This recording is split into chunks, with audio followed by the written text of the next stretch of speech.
boogeyman. As a matter of fact, it was. The third commercial, it's still on, please. Take off the third channel, the third channel. Stop it! Stop it! Stop it! Stop it! Stop it! How can a man do this, Loomis? Tell me. It isn't a man. What is he?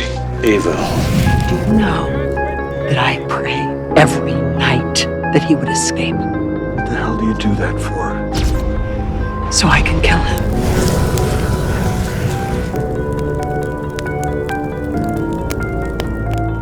So the day has come. This one is of all our episodes in this marathon, right? This is the one I was dreading and also looking forward to the most. Yeah. Because I knew this would kind of be a slog to watch. And I was pleasantly surprised. I'll say that. You're pleasantly surprised? So I've never seen all these movies back to back like we did. Mm-hmm. Because we watched all of these in like what? We figured it was like 5.5 hours. Oh yeah, Just somewhere nothing around but there. this. Mm-hmm. And watching them back to back is so funny to me because you'd think that you would like, oh, you just watched it. You'd remember. You can figure out what's going on. We didn't. The whole time we were like, what's that? Why is he doing this? What's that mean? How is he related to them?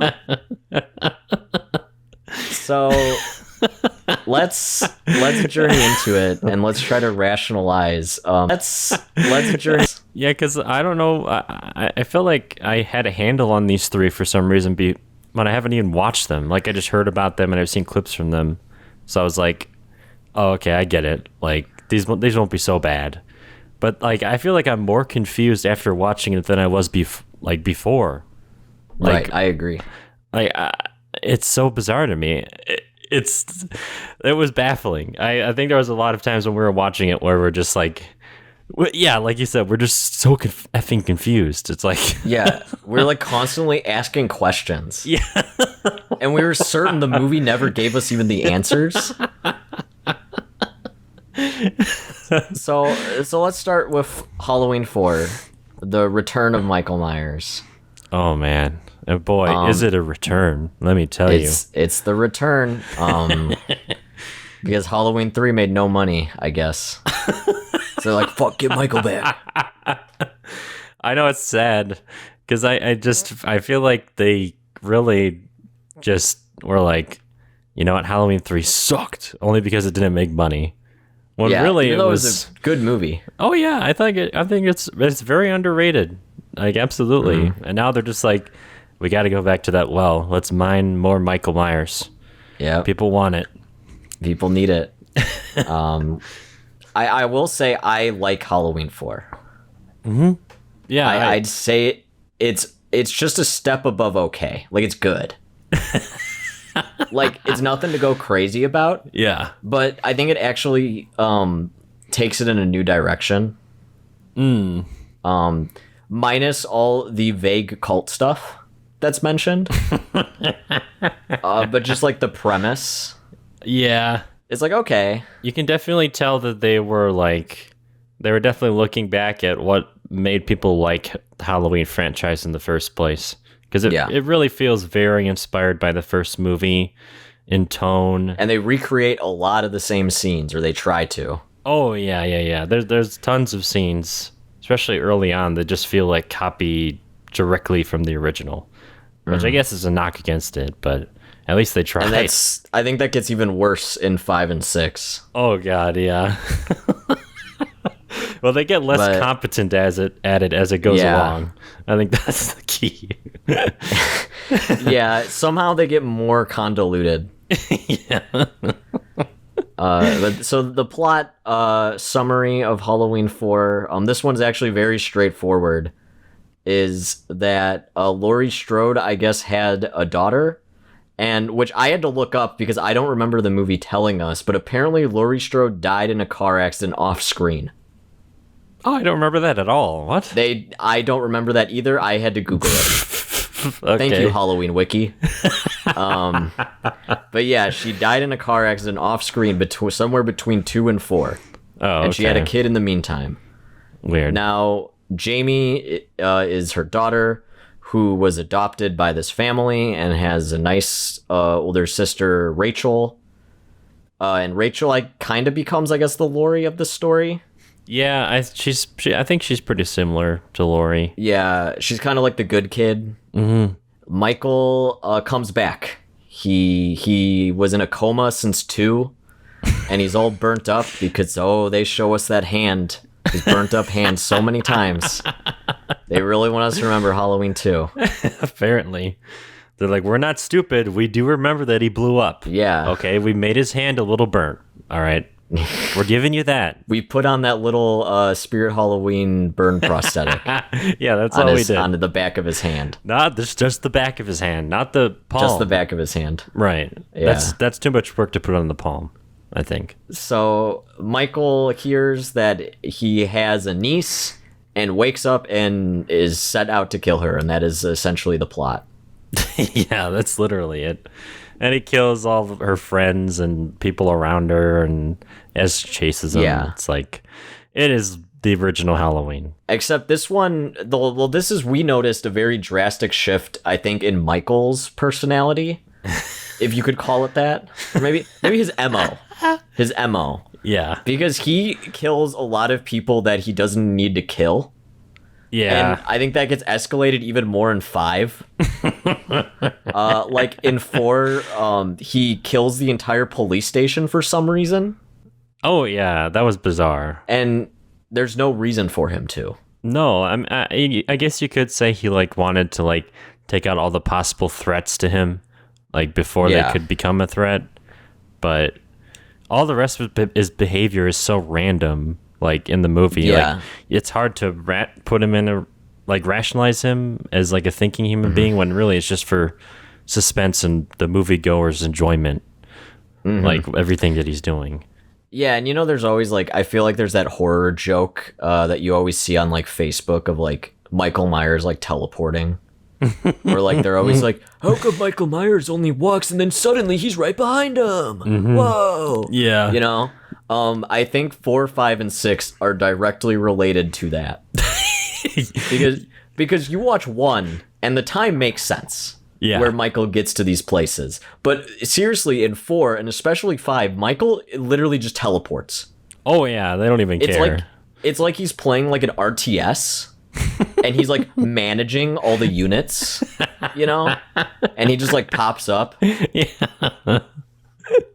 Yeah, it definitely continues that trend of, when you think of the first one, it's everything about it is methodical. At all times as the viewer, where Michael is. And that's what makes it scary, because he's somewhere in that house, he's somewhere on this street, you see him in the background. But yeah, and 2 started it, and then this is he's just here. There's no, he's gonna pop in and kill someone. There are so many jump scares where someone is scared for no reason. Oh my god, yeah. Terrible. Or I think that's more 5, but 4, yeah, Michael just pops up and kills people. Yeah. And just not even related. They do attempt some of the build up and tension stuff in this, more so than 5 and 6 definitely. But still, it's it's definitely continuing that downward slide. Yeah. It just, and this is what I'm gonna say it right now, and I'm gonna kind of come back on this point, and I've said it many times, is that what Halloween 4, 5, and 6 suffer from is them trying to do something different from 1, but they don't want to stray too far from it. Right. So it just becomes this boring mess of vague things that doesn't make sense. Yeah. This is when they start introducing the thorn. Yeah. We see that runic symbol, but they never go into that. And Loomis starts talking about Michael's rage, even though Loomis has no idea. We never see Loomis learn about this. No, it's so strange, and it's never set up that way. I don't know about you, but when I watched that first movie, I never thought oh man, Michael, he's so angry. Like, Yeah. I never got that impression. Like, if anything, what he's doing is like sexual. If you're gonna really interpret it that way, He's a serial killer. right? He never was like, oh man, I can tell he's so angry at Lori right now. It's like, Yeah, he's so pissed off. I know, I like never got that impression, and it was so bizarre to me when we watched this, and like he starts ranting about Michael's rage. I'm like, where the hell is this coming from? I don't know. Like, even as a kid watching Halloween 1, I always saw Michael more as like a curious predator. Yeah, that's a good Where way to put it's it. just like the only instinct he has is just like to kill. Mm-hmm. And he's just kind of learning as he goes. I like that interpretation a lot. I see him in a very similar light. He really is like, he's like an animal. He like acts off of animal instinct. He has very animal instinct. And I think 2018 one does that really well. Yes, yeah. Because the idea is that like all Michael knows is murder. Mm-hmm. But this one, or 4, 5, and 6, input the idea that he was whispered to murder people for some reason. Yeah, but that's bizarre. 4 solidifies the whole thing that 2 kind of teased of Michael needs to kill his bloodline. Yeah. But they never explain why. No. And this is the Achilles heel of all this whole trilogy of movies we watched is Yes. you can never get around that fact. If you keep that in your timeline, it instantly makes Michael less scary. Like instantly. Knowing that he has some reason for why he's killing people. And that he's like a puppet. Right, yes. Like it's not his own choice. Mm-hmm. Like in that first movie, like everything he does is so completely random. Like he just seems to stalk people and just kill them like whenever he wants to, and that's like scarier than him like going like having some objective to it. I don't know, you know. Right. It's like it's just so bizarre to me they would make that choice, and it just completely makes Michael a joke. Like there's no scare factor to any of these 3 movies, Especially talking about. 6.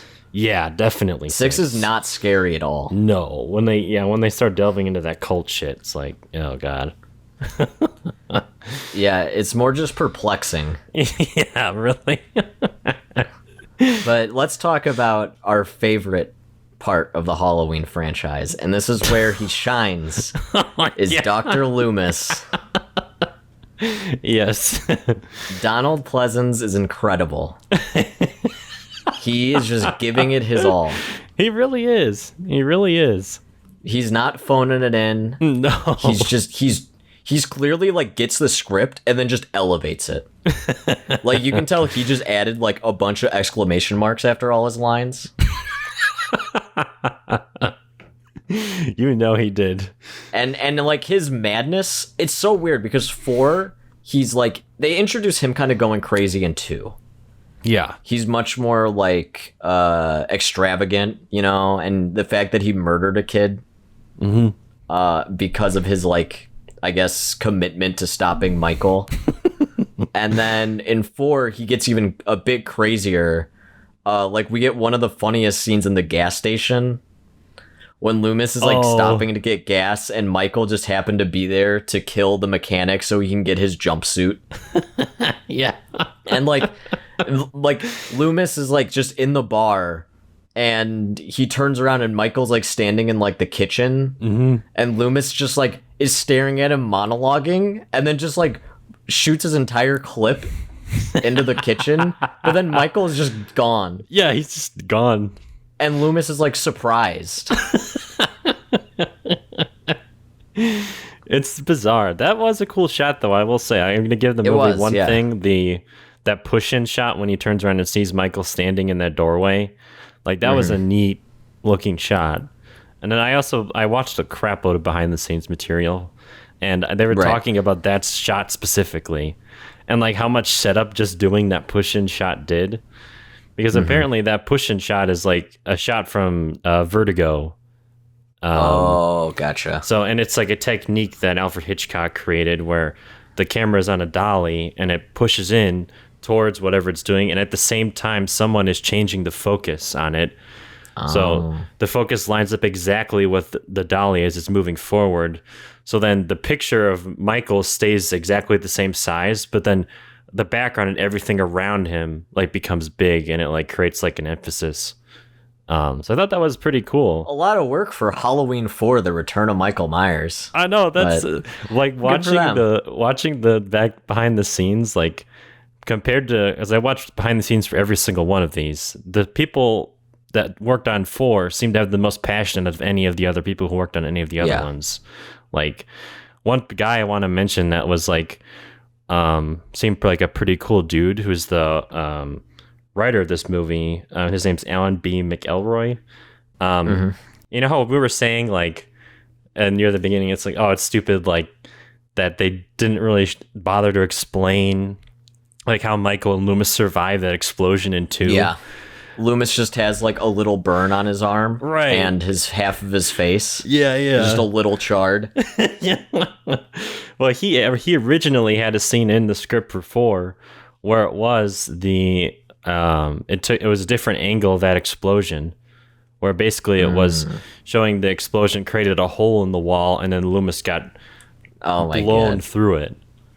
So, okay. I mean, he at least did think about trying to create some way. So he was kind of like fixing. Yeah, exactly. He was trying to make it like, how could Loomis survive that? And he's like, this is probably the only way, like, you know. From what I was reading, it sounds like each writer was tasked to try to explain the last movie. That's from like, I was reading a lot of articles on like the making of, especially 6. Yeah. And it was literally just like, it very much reminded me of like the recent Star Wars trilogy of just retconning stuff, trying to explain something. And it seemed like every writer was like tasked with that chore. I know, and it's almost funny to me because I feel like it's like they're like making it harder for the next person on purpose to pick up from. Yeah, almost, which makes it like it's funnier. Like they're making it more complex, right? Yeah, and it's such a straightforward story. Yeah, it's like it's not supposed to be this epic saga, really. It's like no, I don't know. It's just silly. But I really like hearing the writer talk about it, because he seemed to have like a real passion for it, and like he said like he loved like Halloween 2. He apparently saw that in like college, so he's like when he got like tasked to do the script, which he only had 11 days to write, allegedly. Oh shit. Hey, John Carpenter wrote 2 in one night, so yeah, I mean he's a legend. I guess he had a bit more time. Yeah. But he seemed to have like a real passion for it, and he was like, and what's cool about it too is that he said like everything that was in his script pretty much made it onto the screen like he would have wanted it to. That's cool. I don't think the 5 and 6 director writers could say that. No, definitely not. Yeah. But yeah, I mean, it's like an okay movie overall. It's like there's a lot of like cool things here and there. One scene I think that we both laughed at that I wanted to talk about specifically was there's a part when Loomis is out looking for Michael with the sheriff's guy. Yeah. Again, like the first one. Yes. So, and then he goes they're in the middle of the street and they're looking for Jamie, who's the little girl he's after, and Michael. Mm-hmm. And then he starts looking around, and all of a sudden, all these different people dressed as Michael Myers start coming out. Oh my god, yeah. Yeah. It's like a prank. Yeah. And then what's funny about that is that Loomis goes, "Dear God." Yeah, we were joking as if like he thought Michael cloned himself. Yeah. Like Michael like split and made multiples of himself. Because we're trying to think of like what was Loomis thinking in that moment that made him go, "Dear God, there's multiple of them." Not the first rational response of, "Oh, this is just a bunch of people playing a prank." I know, yeah. One thing I found out about this scene was apparently when they were shooting it, they had to shoot most of this movie at night because it's like mostly takes place at night, obviously. Yeah, it's Halloween night. And I guess they have like in between shots, like they'll have like for their stars, like they'll have other clothing that they can wear to like keep them warm because it's so cold out. Oh yeah. Well, for Donald Pleasance, they have this like hat that he would wear like in between shots for when it was cold out, and like So just so he didn't freeze to death out there. Well, somehow they shot like half of that night's scenes with him in it with that hat on. Oh my god. And then in the middle of the night, they look back at the footage and like, wait, he's wearing that hat. He's not supposed to be wearing that. That's not going to match up with continuity. And so then they had to go back, and the rest of that night, they went behind schedule because they had to go back and reshoot all of those shots because he had that hat, which I think is just so interesting, and it kind of speaks to the greenhornness of the production people and how much they had like no idea what they were doing, really. Yeah, it just seems like there was so much miscommunication in all of these movies. Yeah. Because we were even noticing a lot of continuity errors too, just in general. Oh, yeah. Especially like we noticed in 6 a lot. It almost seemed like the scenes were cut to be that way, but that wasn't what the scene was initially. And this is another common, I don't know if I'd call it a plot hole, maybe just like a weird inconsistency that never made sense to me, is why the fuck is Haddonfield still selling that mask? Oh my god, yeah. That was, yeah. It is so like stupid, you know? It makes no sense at all. It just, like you think they want to like distance themselves as far from it as they can. Mm-hmm. You know? Mm-hmm. Yeah, people just keep getting that mask, and people are just like making fun of it. Yeah, like openly. It's so weird. It's like not how humans would like react to a tragedy at all. Well, we also learned how evil the little Haddonfield children are towards Jamie when she goes to school, and they're just like, Jamie's an orphan, Jamie's an orphan. And then one of them's just like, your mom can't make you a Halloween costume because she's dead. And it's just so mean. For no reason. It's one of those, it's like unrealistically mean children, which it's always been so funny. Usually like kids are just like bullies on accident. Mm-hmm. Like, hey Jamie, I heard your uncle's the boogeyman. What's that like? You know? But not just like, your uncle killed people, you idiot. Wow, your mom is dead. Your mom's dead, bitch. you dumb orphan. Yeah, they called her an orphan at one point, didn't they? Yeah, they called her an orphan a lot. Oh my god. And then later in the movie, like some kids are just like, hey Jamie, come trick or treat with us. So, yeah. It was even those same kids, too, I'm pretty sure. Yeah, I'm pretty sure it was. I think they had the same costume. Oh god. Yeah, I mean, Jamie is like, okay, Danielle Harris as a kid is a great child actor. Yeah, I like her a lot in these. I think if Jamie sucked, this movie would have been a lot worse. Oh, yeah. But it is very compelling, and she does have like, they kind of tease it a bit in 4. She has this like kind of psychic connection. Mm-hmm. Like as Michael gets closer, she kind of starts like dreaming or seeing like visions. Oh yeah. I actually quite like that plot point.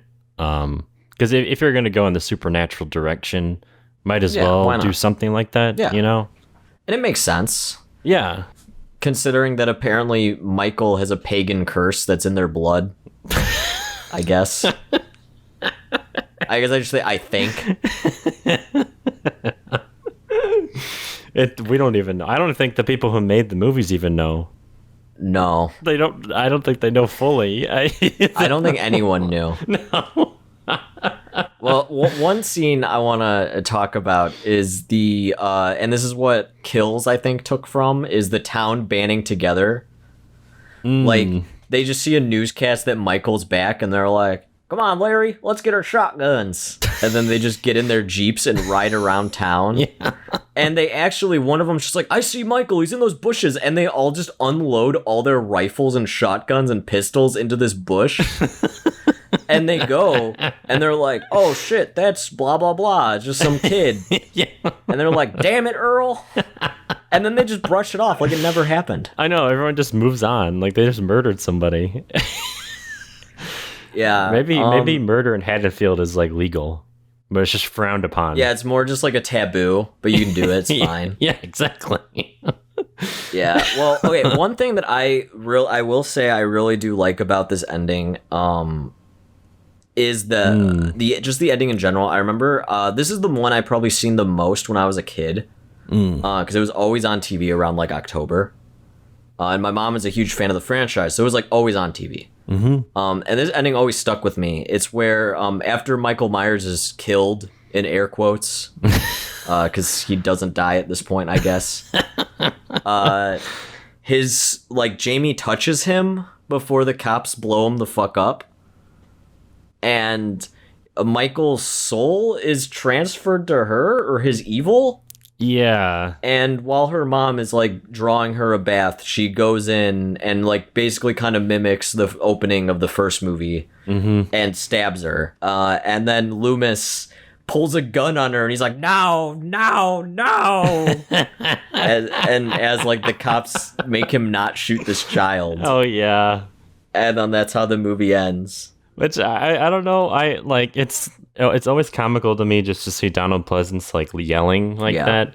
But I actually like the ending. Like, I like it a lot. Yeah, I think it's, like, justifiably, like, creepy and weird. See, I was worried in the 2018 one, like the final shot, you know, when Lori and like her daughter and granddaughter are in like the back of that truck. Yeah. And the last shot is them zooming in on, I think, the granddaughter holding the knife. And I thought they were going to go down that route. I was worried too. But they didn't. Yeah, luckily. I think the movie just ends on a freeze frame of that, right? Yeah. It's like, okay, that's fine. One last scene I wanted to talk about was the scene in the school, which I think is kind of infamous. Oh, yeah. Because inexplicably during this scene, when it's like a short sequence kind of edited together quickly, but it's still blatantly obvious. If you look at Michael's mask during a scene in the school when he's grabbing Loomis and throwing him down the stairs, he has like a pink face and like blonde hair. It's like skin color. Yeah. I think it's what the mask is supposed to be painted as. Right, yeah.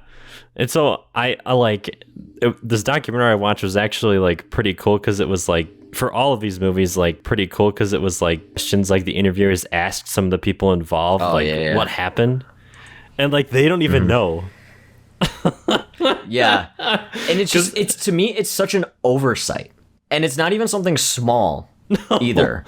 It's like the iconic face of your killer looks not correct at all, and you just left it in the movie. Like, albeit it's like a quick cuts, but still, it's like so obvious it's not the right mask. And I think maybe they purposely cut it really quick for that they reason. probably did. I like, if I was gonna guess, because from what I found out, they would order those masks from a manufacturer, and when you get the masks, they come like that.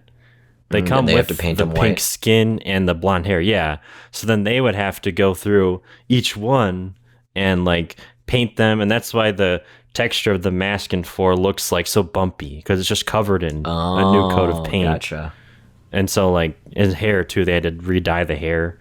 So like people like one of the guys, I think it was one of the second unit directors, was like theorizing, like it's like, oh yeah, maybe one night they like just like grabbed the mask and then no one thought about it, even though there's like 15 people on set like looking at all this. Yeah, And it's they it's such a big oversight. I know. It's like, why don't you go back and reshoot that too when you notice it? Considering how fucked up the behind the scenes are in all these movies, I wouldn't be surprised if they were just like, whatever, I just want to go home.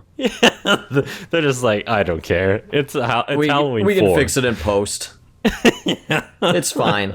And there's a little bit of that in 5. Oh yeah, I from what I saw, from I don't know, this is my personal opinion, but I think the 5th one is the most all over the place of this entire like Thorn trilogy we watched.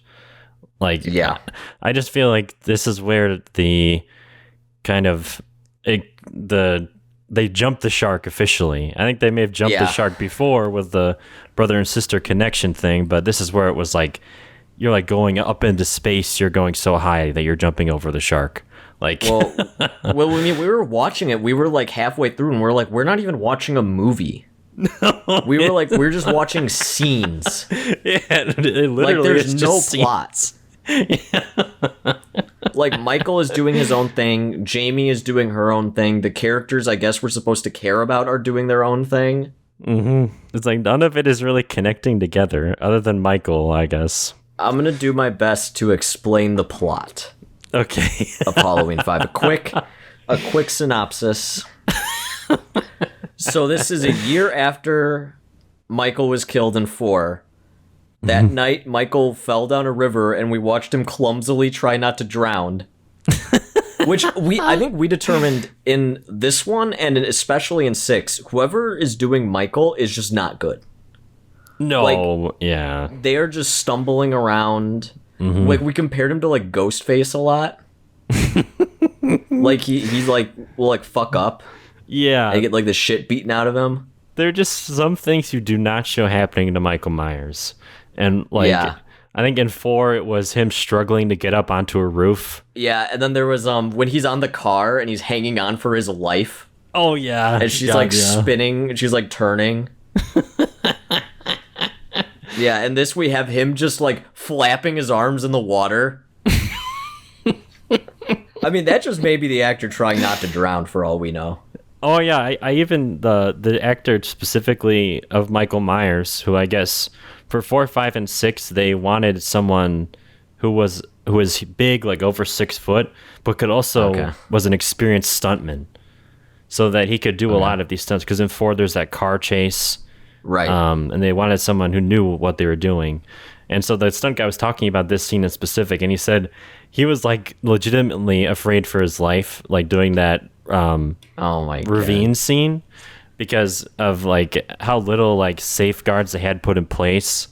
Because, like, it was literally, like, they would put him up at the top of the ravine, right? And so his only chance of getting back on land was this net they put at the bottom.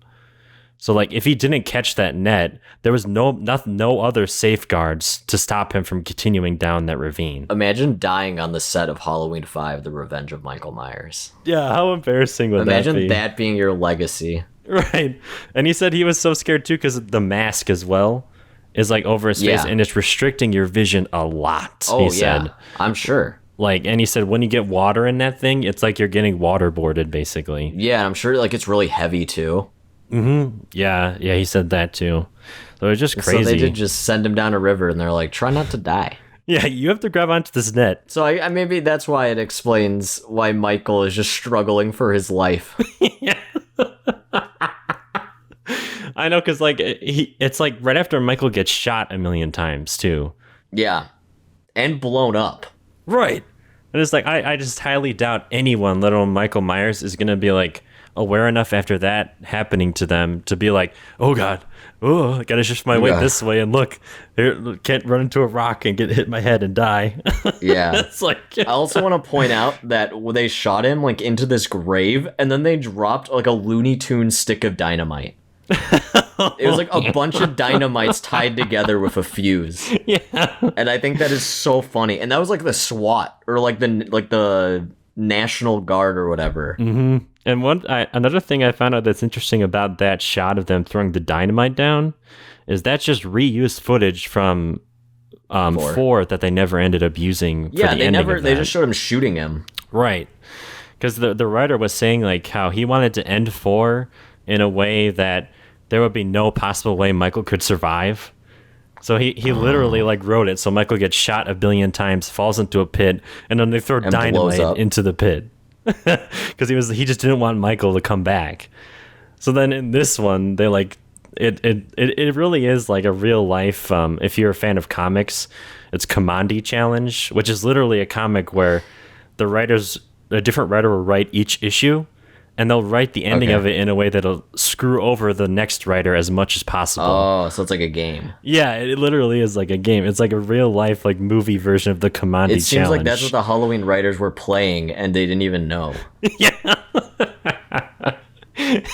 Maybe they did know. Maybe that's an inside joke. I mean, you never know. Yeah, just a big joke. Yeah. They took it too far with 6. Yeah. Yeah, but Michael gets saved by, like, a hermit man, who this man is nice enough to keep him alive for a year, because it does a year time jump. Oh my god, yeah. Which doesn't make sense, because this man would have had to, like, administer an IV and shit like that, which we don't see. No, not at all. Yeah, and then a year later, Michael wakes up from his coma and just kills the man. Which is fine. That's in character, I think. Yeah. I have another interesting little factoid about that opening with the hermit.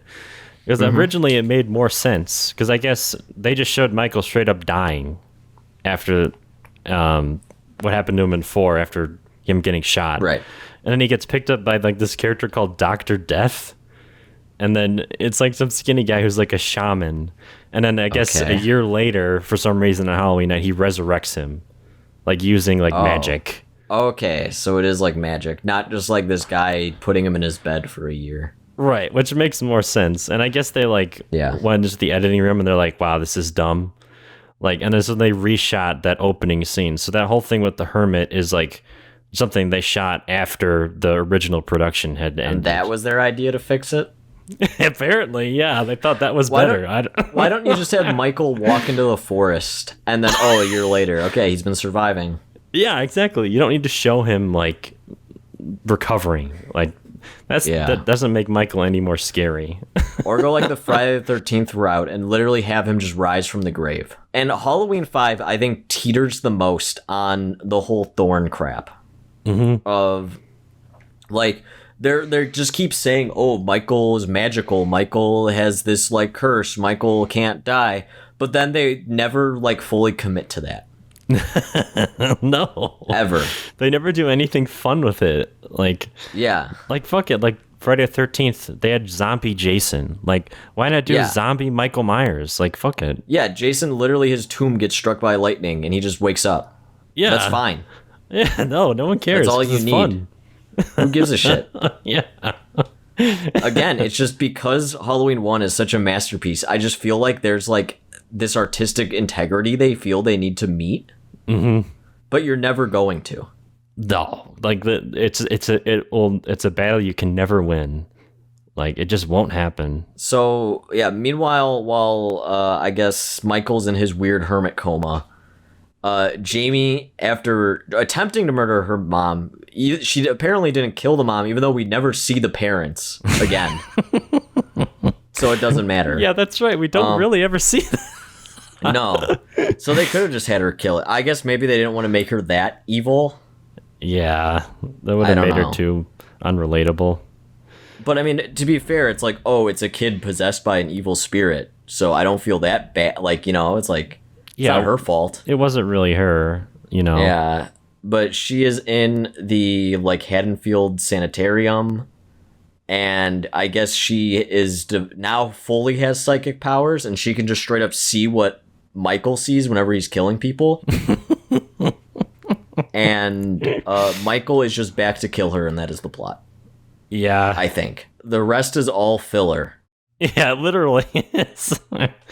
Michael, if you thought his behavior in 4 was random, oh my god, this is like ultra super random. Like Michael does things in 5 that are like have no rationale to his objective. Yeah, because majority of the film, well, we're introduced to Rachel again. Rachel's alive. Rachel's taking care of Jamie. She visits her every day in the hospital, and then she is immediately killed. Yeah. And then we follow her friend, which we're introduced to in 4, and then they never use her again in 4. She's just like in one scene when they're driving. Yeah. Her friend Tina, who we follow through most of the movie, which I think we kind of figured it out where Michael is going after Tina because Jamie knows Michael's going after Tina. So then Jamie escapes the like asylum to go after Tina. So therefore, if he kills Tina, Jamie will be there. Yeah, he just knows that somehow. And it's so bizarre because like another problem that 4 presents is that Michael is able to take out an entire police station full of cops, kill them all. Oh yeah, eviscerate all of them. Yeah. Why couldn't he just walk into the hospital and kill them all? I know. You could say it's like because I guess he might not know where she is. But he knows everything now, apparently. Yeah, that's the thing. He's like apparently an all-knowing, omnipotent being. Yeah, and I mean, this one is majority, I would say the bulk of this movie. There's like 40 minutes of just Tina and her friends just going around while Michael stalks them. Yeah. And that's it. Yeah. And Loomis is harassing poor Jamie. But I have a funny story about that as well. 'Cause Okay. they had a interview with Danielle Harris, who plays the child Jamie in 4 and 5. Yeah. And she was saying that it was so funny to me because she would describe like the people who played Michael Myers, and she's like, "Oh, they were so nice. Like every step of the way, they like took their mask off and let me know that like they're not like really out to get me. Like this is all like pretend. Like they're really nice." And then she was talking about Loomis, and she's like, "Yeah, I was afraid of him sometimes, like legitimately afraid." And we would always joke that it seemed like she was more afraid of Loomis than Michael. Yeah, exactly. Yeah. Especially in the climax of the film, Loomis grabs Jamie and he's like, "Come and get her, Michael. I have her for you, Michael." Yeah, because she was saying like it's like when you have Donald Pleasance like screaming and yelling at you in your face. It's like Yeah. it's not a very fun thing as a kid. I'm sure it's very scary. No, yeah. Especially he's like grabbing her and shaking her. Oh yeah, yeah. He's like, "Are you gonna help me or not, Jamie?" And yeah, and he's always asking her, he's like, "You gotta help me," but then never tells her what to do. Yeah. I guess he's like trying to shake the visions out of her. I don't know what that was supposed to be. It's like like he's acting like she's like acting not like against everybody. Like she's working with Michael or something. Yeah. Like why would she be doing that? She seems to be trying to stop him. Like it's so weird. And this is when we entirely, I feel like, lose Loomis's motives. Of you're not even sure. Because now he's talking about breaking the curse, and he doesn't know what it is either. And we haven't even mentioned the cowboy man. Oh God, yeah. Yeah. Who is seen throughout the film. We never see him fully, but we only see like his cowboy boots, his trench coat, his hand, which has the same runic symbol on the wrist as Michael. And then I guess that just plays into 6 entirely. Yeah, which I actually, that was one of the questions the interviewees asked a lot of the people involved with 5, because they were like, "What's up with the guy in black with the cowboy boots, right?" And like no one knew. No, Like no one knew. Like Daniel Harris was like, "Oh yeah, I have no idea. You're gonna have to ask Mustafa, who's the producer on like most Halloween movies until he died." Like, and he was just like, "Yeah, I think we were gonna have to try to figure that out in 6. I think we were like, let's just set it up now and figure it out later." Oh my god. Let's just figure out the most iconic like background to this like iconic character. We'll just figure it out later. Yeah, Just set it up now. exactly. And like the only like possible explanation that you got is the guy who played Michael in 5 was saying how he would actually play the Man in Black in some scenes. So and Okay. apparently the idea was tossed around at one point that the Man in Black would be Michael's twin brother. Oh, fuck that. That's so stupid. I know. That'd be awesome, though. Can you imagine Michael in a hallway, like, about to kill, like, Jamie, and then just a clone of him comes out? He's dressed the exact same way. He just takes Yeah. off like the black cloak, and it's like a mechanic's It's the suit. mechanic suit with the mask. Yeah. It's just so funny that like this a lot of this movie, it sounded like from the cast and crew was like the director, who I guess was like a first time like French director. Okay. Like they were like rewriting things like the day they were shooting them. So like God. actors would be preparing for scenes, but then when they get there, the scene is completely different from what they're about to shoot. They're really like second guessing themselves like every step of the way, and That makes sense with a lot of the terrible dialogue. yeah, oh yeah, like you can tell it's like some foreign dude trying to replicate like what American teens sound like. And, like, the weird buddy cop group that has the slide whistle, Yeah. which they never elaborate on. No. They never commit to the bit. Yeah, if you're gonna do something Either. like that, you really need to like go full in, not like just dip your toes in like they did. And that's the problem with all of this, is they just dip their toes in. They never commit to anything. Mm-hmm. Well, I know I was reading that I guess 5 made no money. Like, it made less money than Halloween 3. Oh god. That's why it took them so long to do Halloween 6. Oh yeah, because Halloween 6 is like years later. And that's why there was so much pressure to try to make sense of 5. I see. Because they were like, maybe people will like it if they know what's going on. but 5 is just an amalgamation of scenes.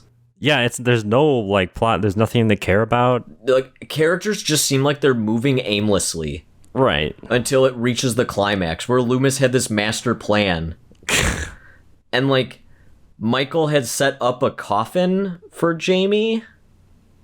Oh, I forgot about house, that. apparently. Oh my god.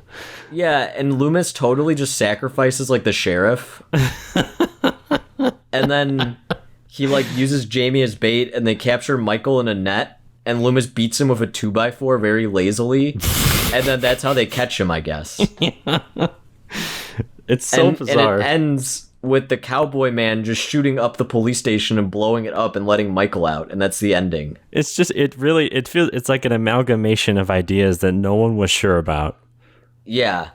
It was like everyone wrote what they wanted the movie to be about, and they just sprinkled a little bit in of each.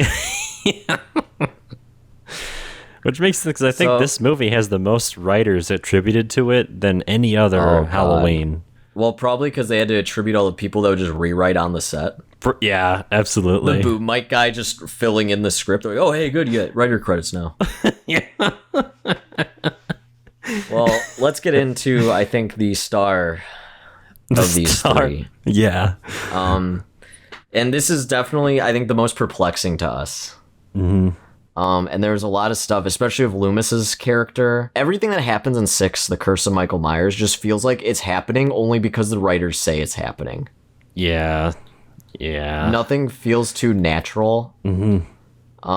But, I mean, the base plot of 6 is that Danielle Harris, Jamie, is captured, and she's pregnant. We don't know if she was already pregnant or if they impregnated her. Mm-hmm. Which also, if they want Michael to kill her, why kill this bloodline? Why are they having her have the baby? Yeah, that's a good point. Because the whole point is they're using Michael to kill the bloodline. Right. Why would you? And like the doctors were like, "Oh, let's save the baby." So what's going on there? That's what I don't get. Like, okay, like it's fine, whatever. I can deal with the fact that Michael's killing his family, but like, what is the goal? Why is he doing that? That was never clear to me. They had one line of dialogue of saying that basically it's like a pagan thing where one person is like cursed and they have to kill their bloodline. Like they sacrifice one bloodline to the gods in order to like prevent others from dying. So like if they don't do that, their gods will kill everyone. So in that essence, Michael is the hero. Yeah, I was gonna say so he's the hero of our story. But it's so weird because they never do like, you know how like cults in movies, if they're bad, they're always like they have like the hero complex of like, we're doing all this evil shit to save you. Mm-hmm. We're just ends justify the means, you know. Mm-hmm. But they don't in this. No. At all. No. Yeah. So Jamie escapes with the help of like a doctor for some reason. And then she is killed, but she tricks Michael and leaves her baby in a gas station. And then we jump to our main character, I guess, who is now just living in the Strode house. And she's watched by Paul Rudd, which we find out is Tommy Doyle for some reason. Yeah. And Tommy Doyle has just been obsessed with Michael and trying to figure it out, and he's connected to like the thorn, like he's put the pieces together. But we would realize, like, if he was this invested, where was he in 4 and 5? Yeah, because he's literally like living across the street. Yeah. And he's so invested in stopping Michael. Where were you, Paul Rudd? But so Paul Rudd finds the baby and meets Loomis, and I don't know what their objective was. To stop Michael? I guess. To stop the cults? And again, this is where Loomis' character does a complete 180. Mm-hmm. Where it starts with Loomis being retired. Even though he's fully aware Michael is out there. Yeah, and he stole like this child that he seemed to have like a connection with, like Jamie. Yeah. So it's like, why wouldn't he like still be out there looking for them? Right. And it's not until Jamie like dies that Loomis is like, okay, I'm back in the game. But it just doesn't make sense for Loomis to retire. No. The fact that he's like murdered for this. I would understand if they went the route of him maybe just giving up. Like just becoming a sad drunk or something. Right, yeah, that would make sense to me. But it seems like he's like happy. He's like, yeah, he's like finally happy. right. That's what's bizarre about it. That's what's bizarre. I don't know. It's bizarre. Yeah, but then Michael or Loomis joins up the fight with Paul Rudd and this woman, who also this woman. I don't even remember her name. Kara, I think. Kara Strode. Kara, yeah. And also her dad is the biggest dick in TV history or movie history. I will give 6 credit. Of the 4, 5, and 6, 6 has the best kills. Oh, without a doubt. Yeah. Without a doubt. They got that right. And I mean, we noticed the influence. So this came out, I think, after Scream. yeah. And we noticed a heavy influence of Scream in here. There's a lot of like, especially with the radio host character that's in this, there's like a lot of like meta commentary about like Haddonfield and Michael, but none of it is witty like Scream. No. All of it is just like, I don't know, very plain and like not funny. It's just like, haha, you're scared because a guy killed a bunch of people years ago. Idiots. Yeah, and we were trying to figure out, there's like this subplot of people protesting, or there's a cause to make people believe in Michael Myers. Yeah. I never understood that. Me neither. I think it was like to say like, hey, just to let you know, he's still out there. They never found a body. But like, why would you be like protesting? I don't know. Yeah, unless my assumption was that they were like, because the cops and no one was doing anything. Like, he's still out there. You got to go get him. Yeah. But like, they don't ever explain that. Like, you just see them in the background of scenes, and you're like, what is that? Yeah. Why are people protesting? Yeah, there's just like a sign that says like Michael Myers is real. It's like, what? Yeah, what does that mean? So, I mean, a lot of this movie is just Paul Rudd and Kara having the baby and Michael trying to get it. Yeah, it's like literally just chase scene after chase scene. Yeah, and I mean, we pointed this out, and this is especially true in 5. 5 and 6, majority of the movies are just someone walking in a hallway scared. And that is it. For no reason, really. For no reason. like when the mom is just home alone and she's like terrified for some reason. Oh, yeah. Yeah. And like Michael's not even in the house. Like as an audience, we don't even know. Yeah, we literally don't. Oh, yeah, and then Loomis comes in. Yeah, remember that? Loomis comes in. Yeah. He's like in their house for some reason. And he's just like, oh, I'm busted here. in. I'm here to help you. Yeah, and she's like, who are you? And he's like, no time to explain. Yeah. And then no other scenes between those two characters. No. Loomis just pops in and he says that, and no reason to show him there, I guess. That is all of Loomis's point in this movie. He just pops in. I assume because Donald Pleasance is very old. This was his last film, so I assume he probably wasn't in the best health. But he seems very underutilized. Yeah. I mean, I was listening to a guy talk. He was like, I think a production assistant, like, but he was basically tasked with like babysitting Donald Pleasance. Okay. And like he would like kind of like talk to him and like kind of like gauge where his energy was at for the day. Mm-hmm. And he was saying like he could get like 4 to 5 hours of like good work out of him, and then the rest of the day had to be like walking or like running scenes. So gotcha. Like, because when they tried to shoot, I guess dialogue scenes, like he didn't do as well because he's just so old and weak at that point. That's sad. It like the impression I really got from a lot of the behind the scenes people, like they all loved the guy. Like no one had really a bad word to say about him. No, yeah, that's what the kind of vibe I got. One story I remember specifically, it was Danielle Harris talking about him, and he was saying how when they were on set for like 4 and 5, like they would have like a trailer that was basically they like packed like her, that Billy kid, and then another child actor on the same trailer, so that they had to like share that. But then Donald Pleasance had his own like huge trailer. Right. And so for each movie, I guess he was only on set for like just a week because he couldn't do more than that. So like, but when he left, he would always give his trailer to Danielle Harris. And he would say to everybody, nice. like, do not tear this down. Like, don't get rid of this trailer. Yeah. Like, she is the star of the movie. Like, she deserves to be in there. Aw, that's So nice. it was like, yeah, he did some really cool things. But then also Danielle Harris had some funny observations. Like, whenever he's, like, yelling in her face, she could smell, like, this certain smell on his breath. And then she was like, now as an adult, I know it was brandy. That's awesome. Yeah. But I mean, he just seemed like such a great guy, and he seemed like he loved playing this character, and he would always like step up to the plate. If his character was in it, he was there. In the Halloween 2, like the director was even like Donald Pleasance, like no matter what the script is, he just gave it his all. Mm-hmm. Like he was always bringing like 100%. Right. And I think that's what makes him such a great like character actor. Mm-hmm. Like even like Nicolas Cage, I feel is the same way. Oh yeah. Like they will always just bring high energy. They'll always do it no matter what it is.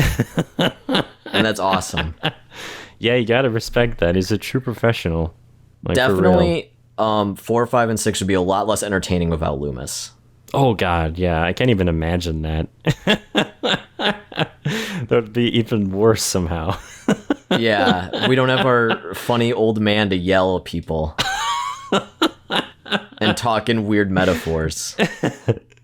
Well, let's get into kind of the endings. Yeah. So we watched the theatrical cut. Mm-hmm. And the theatrical cut ends with them going to the hospital, and Michael, for some reason, kills all the Thorn people that were about to kill the baby. And it's not explained why. It's not explained why, because the idea was that Michael is controlled by these people. Right. So it doesn't matter, I guess. So Paul Rudd and Kara inject Michael with green juice that we're not even sure what it does, because it doesn't even seem to affect Michael at all. And then he just bashes his skull in with a pipe. And green juice is just squirting out of him. And green juice is squirting out of his face for some reason. But the iconic ending of the theatrical cut is something that has been an inside joke between us, I think since like high school. It ends with, for some reason, it does a hard cut to just Paul Rudd and Kara and the kid in the car. They're like, "Are you coming with us, Loomis?" And he's like, "I have business to attend to." And then it just shows Michael's mask and a syringe, and you just hear Donald Pleasance go, "Ah, ah, ah." And then it fades to black, and it just says, "In memory of Donald Pleasance." And it is just the most unflattering thing you could do. What's interesting is that it seems like, because there's two cuts. There's the theatrical cut, which is what we watched, and that is what everyone saw. And then there's the producer's cut, which came out later. And it seems like the producer's cut was actually the real ending, and the theatrical cut ending was the one that was all edited down. Yeah, oddly enough. Because the producer's cut, and I remember I watched a long time ago this like behind the scenes of this Halloween, The Curse of Michael Myers, and it was basically a constant war between the director and the producer. Yeah. And there was even moments where the producer would keep actors behind after everyone went home to take the equipment and film scenes. And the director had no idea. That's awful. So the editing team would be getting input from the director and the producer. Like they're like, "Hey, we have this footage. What do you want us to do with it?" And the director's like, "What the fuck is that? I didn't make this." You know, and the producer's telling them to use it, but their boss is telling them not. Mm-hmm. So that's why there's two cuts. And the producer cut is way more heavy on the Thorn stuff. Oh, yeah. It goes all in with that. Yeah, because the producer's cut has a car gets like taken and they're about to do a sacrifice, and Paul Rudd traps Michael with runes. And Michael can't move. And instead of just killing him, Paul Rudd just walks away. And then the big bad guy, who's that cowboy man, who's like the leader of this cult, comes to Michael. And he's like, "Michael, they've trapped you." And then I guess for some reason Michael and him swap. Like, Michael subdues him somehow in the runes and changes clothes. Yeah, like, what was up with And that? Donald Pleasance, that's when Donald Pleasance goes, oh, I have business to attend to. And he goes inside. And for some reason, he's, like, sad. He's like, oh, Michael, what have they done to you? And then he, like, pulls off the mask and it turns out to be the cult guy, and that's when you find out they switched, and he like spreads the rune onto Donald Pleasance. Yeah, they're like touching him. So now Loomis has the curse, and it just shows Michael walking away in like the cowboy suit as Donald Pleasance does As he's screaming. and the most unflattering scream. Oh. And I love Donald Pleasance, but like that was like really terrible acting. Like It's so dirty. Yeah. Well, because that scream is probably used from something entirely different. I would bet so. Yeah, I would bet. Because he did, I believe he died while they were filming. Yeah, it was like in between. Like he finished the original shoot, I think. Oh, okay, but the reshoots. Yeah, when they did the reshoots, he was passed away by then. So like, there's a lot of scenes in it where, like, I got the impression like that Loomis and like the other guy weren't talking to each other. Like that one scene with Wynn and Loomis in his office. Yeah. Like straight up, like Wynn, when they did the reshoots of that scene, he was talking to no one. So like they just edited in Loomis's scenes and made his dialogue fit with whatever Wynn was saying. Okay. That makes sense, because sometimes we're just like, why are they talking? Yeah, it like made no sense. And I mean, Halloween 6, from my understanding, fucks up the entire franchise, because this is when they were like, there's no saving this. We're restarting it. Yeah. We're restarting the timeline. Yeah. And they had to do that like 2 more times.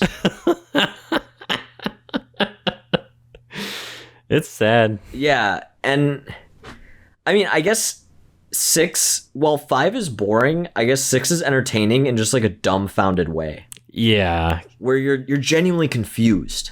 Oh yeah, like 90% of it, you're just like, what is going on? And it has to do with like how chopped up it feels.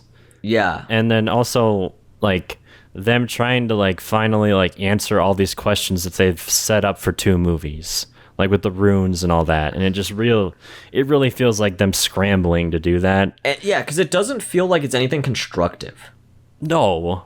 It just feels like, quickly, how can we answer all these questions? Okay, movie's over. But it doesn't like build onto anything. It doesn't set up anything. It doesn't introduce anything new. It's just schlock. Right. And the endings are like not cool at all. The Rune one is so lame. Yeah, the Rune one makes no sense. It's literally just Michael walking towards Paul Rudd, and then he just looks down and he's like, okay, I guess I can't move now.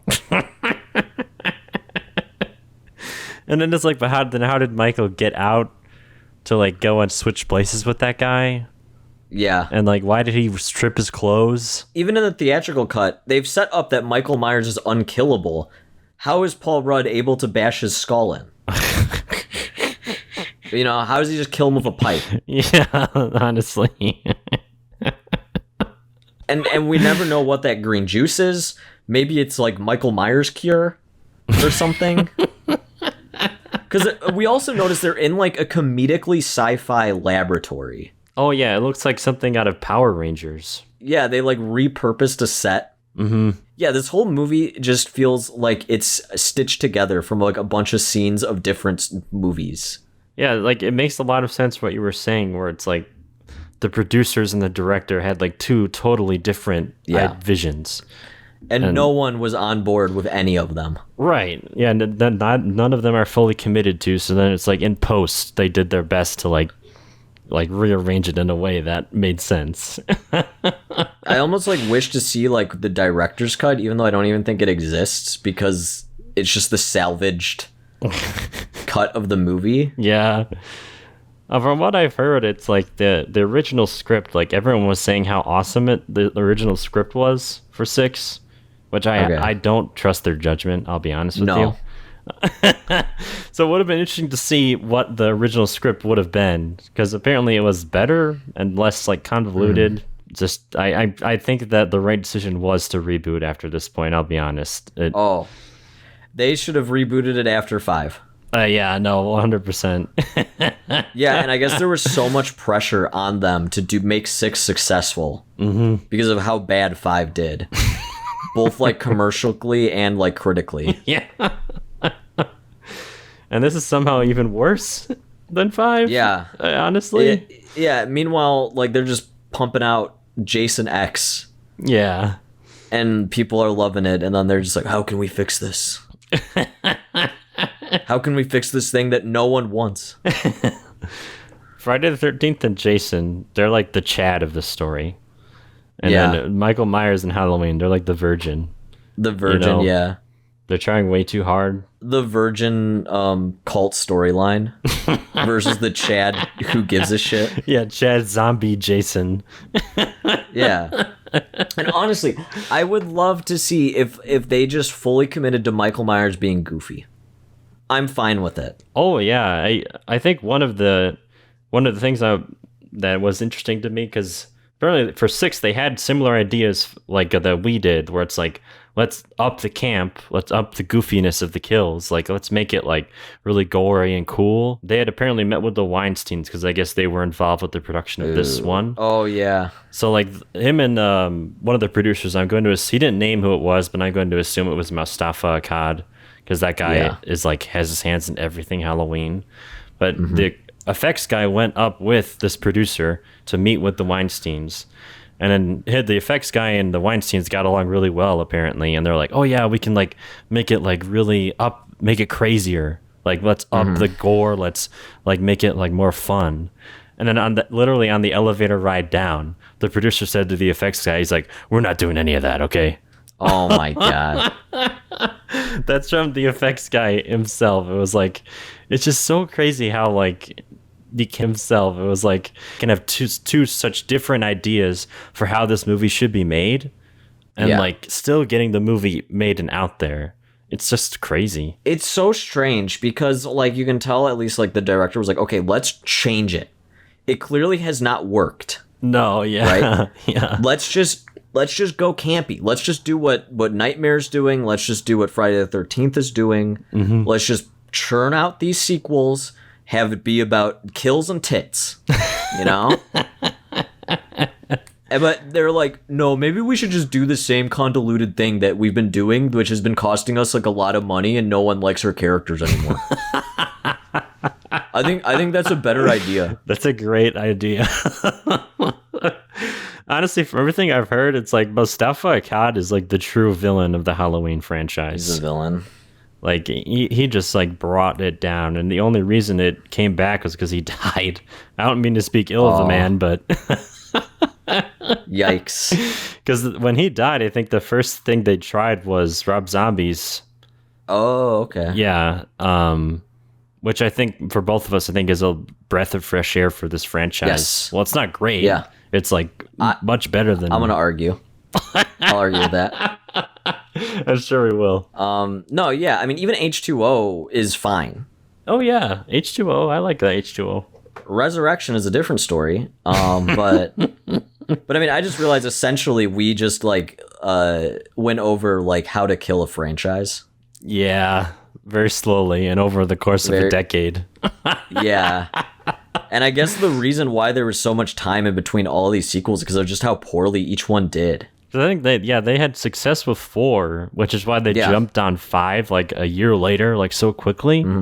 But then like 5, it's basically just killed all the momentum they had going because it did so badly, like critically and box office wise. Yeah, I mean, it made less than 3. Did it really? That's sad as hell. I was reading it made less than 3. That's why they were so hesitant to do 6. Wow. That's why it took them like almost 10 years to do 6. Good lord. It's sad because the first one's just so good. I know. I mean, honestly, the first one makes up for all of it. It's very similar to me with like Texas Chainsaw Massacre, where it's like, who gives a shit about the others? The first one's so good. I don't even care. It is. It's very comparable to that. It is. And you don't need to really watch the others that like to get what you can get out of the first one, you know? Like, you can watch Halloween 1 just completely out of your mind of the thorn, that Laurie's his sister, Michael having rage issues. You can just watch the movie and you're like, okay, that's fine. Yeah. I don't need to think about that other stuff. And it has the perfect ending. Doesn't need a sequel. Yeah. You don't need to Doesn't know what need it. happens after that. It's like perfectly And that's spooky. exactly what John Carpenter told them. He's like, no, I did not write another movie. This is my story, and this is it. It's over. We don't need any more. I was trying to think of, like, let's say you did want to make more Halloween sequels, right? Yes. Like, how would I have done it?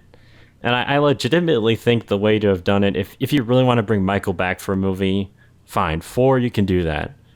But then I was thinking it could have been so much more interesting if they capitalized off that ending from 4, and maybe they made Jamie the killer.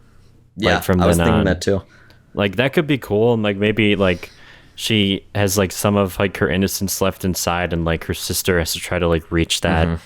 Like, I don't know. I would go the route of just after the first one, Michael fucks off. Very similar, like Rob Zombie's. Like, Yeah. he just fucks off, but his connection with like Halloween night, like his urges always come back. Mm-hmm. And he's just, like, he's still a serial killer. He's not a weirdo, a supernatural entity. Yeah. It's just Halloween night, he strikes. You know, that's it. That's it. He just wants to kill people. Right. You know, and as the franchise goes down, you know, more people like get heightened, like more security in Haddonfield, blah blah blah. Mm-hmm. You know, they're like ending Halloween, and all the kids are like, "No, we want our Halloween." So what if you murdered people? You know, I would watch don't know, that. just something more, something more campy. Oh, Michael's back, cool. Right. You know, give us our new final girl. Give us a cast of teenagers that are gonna die. Maybe, I don't know, switch up the setting each one. You know, maybe make Haddonfield's having a homecoming on Halloween. It's in the school. You know, they're camping out on Halloween night. There's like a party in the woods. Boom. Look at this. I'm already writing them. You're making them right now. You got to go to Blumhouse making 'em right now. Right now, and like see if Blumhouse. anyone's interested. Jason Blum. I can pump out these movies overnight. Yeah, and just change his mask each time. Boom. Yeah, fuck it. Like, it makes no sense why Michael would go for the same mask, really. That's another big flaw with all these movies, is he just somehow gets the mask. Mm-hmm. It's fine in like 2018 and like Kills, because it's like brought to him. Right, yeah. So he's like, okay, sure. And he seems to specifically seek it out. Like, he has some connection with it that we don't really know. So it's like... Yeah. I mean, I think it's just like a remembrance of like a time, you know? Because he clearly doesn't care much, but like only about like that he cares about. Sure. And I mean, even like Rob Zombie's, like in Halloween 2, he loses the mask, and then like he just finds it again, but he doesn't seek it. Mm-hmm. So that, I think, is much more in line than just Michael having to break into a Halloween store every movie to steal the mask that they still for some reason sell.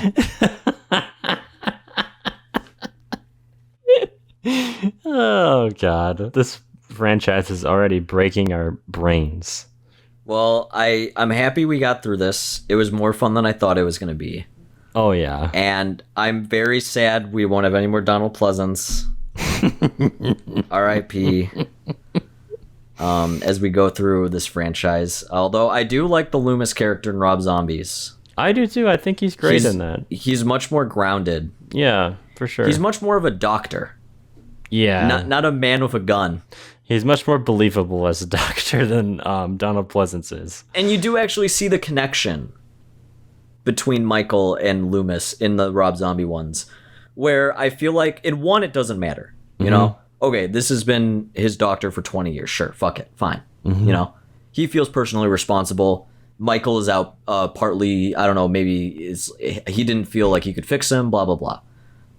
That's fine. You know, that's all you need. But these other ones, like, makes Loomis like feel so personally invested in him, like but you never see any moments between them No. of like, remember in therapy, Michael, when I showed you that picture of your sister or something. I don't know. You know? Yeah. Like, give us some personal connection between the two, other than just Loomis being a raving lunatic. Right. It works for the first movie, but beyond that, you have to do something else with it. Like, and the Rob Zombie ones do that at least. I think there are even flashbacks to them in therapy, right? Yeah, there's a lot. And it even shows Loomis like trying to like treat Michael. And Loomis turns like almost into a villain in the second one.